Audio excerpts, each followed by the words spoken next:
Hello friends, સ્વાગત છે તમારું મારા કિચનમાં।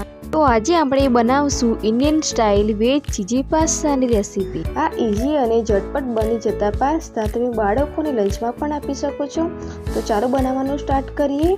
તો સૌથી પહેલાં મેં એક વાસણમાં 3 ગ્લાસ પાણી લીધું છે। પાણી થોડું ગરમ થાય એટલે તેમાં 1.5 ચમચી જેટલું મીઠું એડ કરી દઈશું।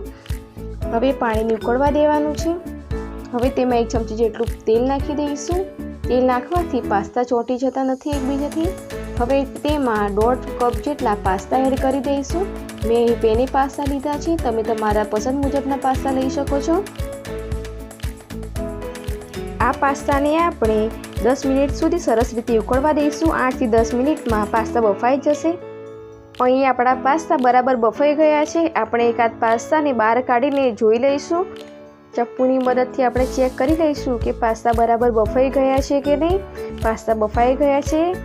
હવે પાસ્તાને આપણે એક સ્ટ્રેનરમાં કાઢી લઈશું।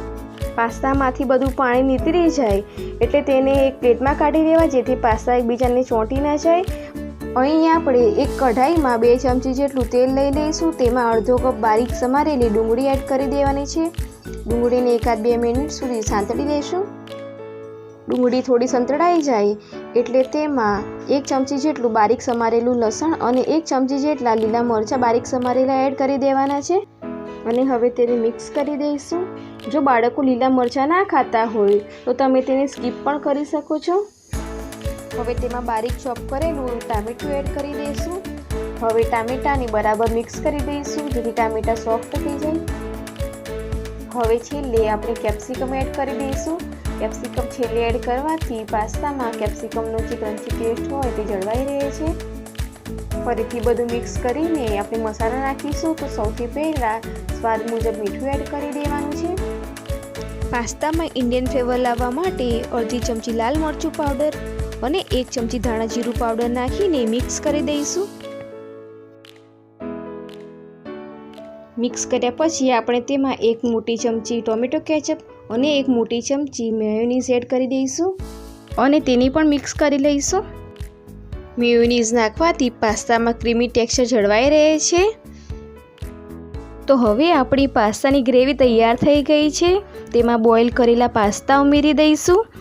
પાસ્તાને આપણે બોઇલ કરીને પાણી નીતર્યા પછી ડીશમાં રીતે ઠંડા કરી લીધા હતા, જેથી પાસ્તા ચોંટતા નથી। બોઇલ કરેલા પાસ્તાને આપણે મિક્સ કરી દઈશું। હવે આપણા પાસ્તા બરાબર મિક્સ થઈ ગયા છે અને પાસ્તામાં પણ બરાબર મસાલો ચોંટી ગયો છે। તો આ રીતે હળવા હાથે મિક્સ કરી લઈશું આપણે પાસ્તાને।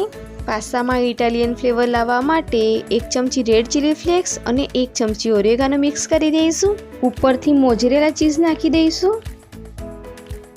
ચીઝ બાળકોને પણ ભાવતું હોય છે અને ચીઝ નાખવાથી પાસ્તાનો ફ્લેવર પણ ખૂબ સરસ આવે છે।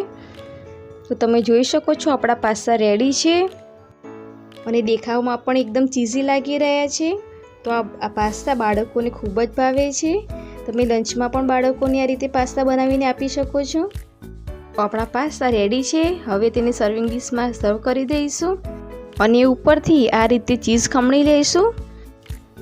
આ ઇન્ડિયન સ્ટાઇલ પાસ્તાની રેસીપી ઘરેથી જરૂરથી બનાવજો અને મારી આ રેસીપી પસંદ આવી હોય તો મારી ચેનલને લાઈક અને સબસ્ક્રાઈબ જરૂરથી કરજો।